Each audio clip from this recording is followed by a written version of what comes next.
Welcome to Kinston.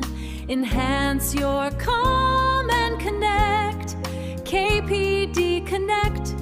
Continued outreach network for engagement, community and trust. Together.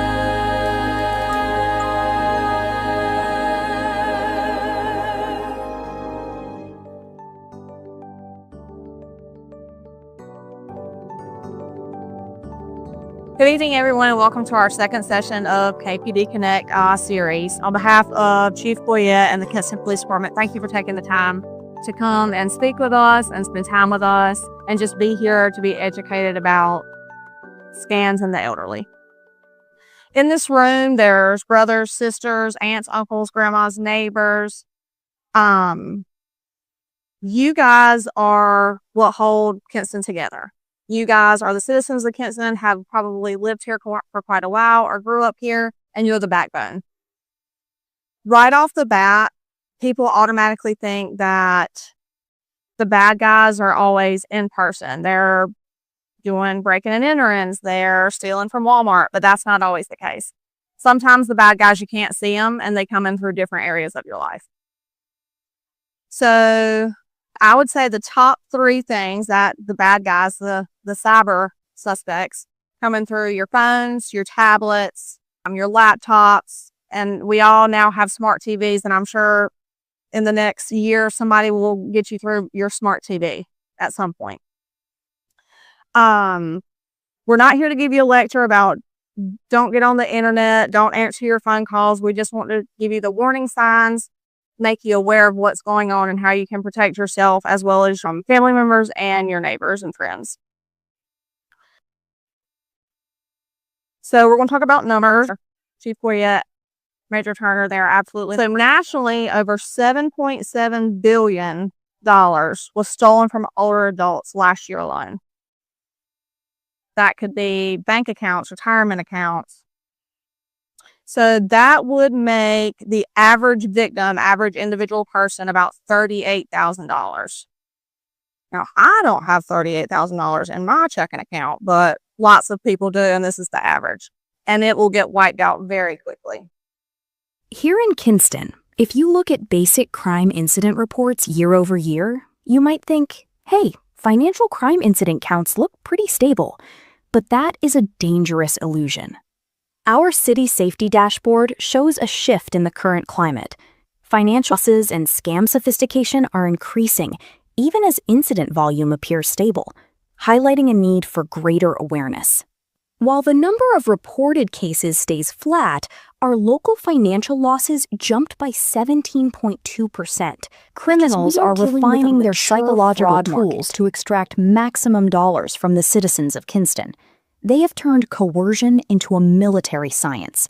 In fact, our intel review shows an 11% increase in intimidation as a primary tool for compliance.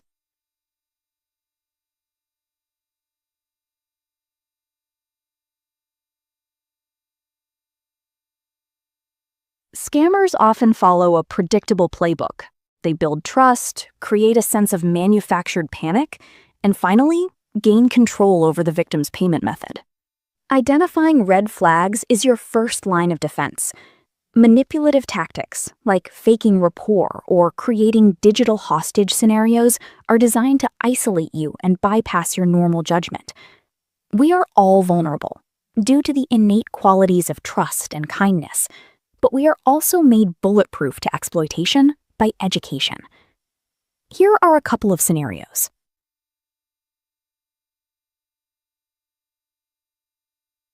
Be aware that law enforcement will never call to demand payment to clear a warrant. If you receive such a call, hang up and verify the information through an official channel. Sweepstakes scams often hook victims with the promise of a free prize, but demand payment for fees or insurance. Remember, no legitimate sweepstakes requires you to pay money to claim a prize. Bank spoofing is another common tactic where caller IDs are faked to look like your institution.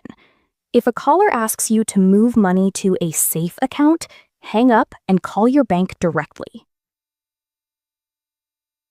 Scammers favor payment methods like gift cards, wire transfers, and Bitcoin ATMs because they are fast and extremely difficult to trace or reverse. If you are asked to use these, it is a scam. Modern cyber vectors are diverse, from cloning family voices to locking computer screens with fake alerts. Perpetrators are shifting away from physical presence toward remote digital exploitation. Finally, remember that financial exploitation is not always perpetrated by strangers. It can involve people you know. Stay alert for warning signs, like sudden account changes or unexplained isolation of your loved ones. Scammers often use a suppression feedback loop to keep victims silent. They create a cycle of fear, secrecy, and financial loss, often using embarrassment to prevent the crime from being reported. When you encounter a potential scam, remember this protocol. Stop. Do not send money. Verify. Call a known number. Report to the bank and authorities, and protect your assets by securing your accounts. Other common methods include fake tech support, romance scams, family emergency impersonations using AI, and fraudulent safe account transfers. Always use caution with unexpected requests. Again, caller ID is meaningless. Technology allows anyone, anywhere in the world to make their phone number show up as Kinston Police Department, your bank, or the IRS. Law enforcement never demands phone payment. KPD, the sheriff's office, and federal marshals will never call you demanding gift cards, Bitcoin, wire transfers, or cash couriers to clear a warrant or fine. Secrecy is the red flag. If someone tells you, "Don't tell your family," "Don't tell the bank teller," or "Stay on the phone with me while you drive," you are actively being target controlled. Time is our only advantage. Speed matters.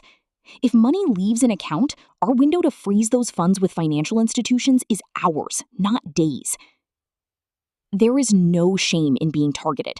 These are multi-million-dollar criminal enterprises using military-grade psychological manipulation.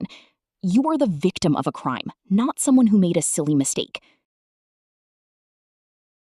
Gift cards, crypto, green dot, or cash? Scam. Law enforcement asking for payment to clear a warrant? Scam.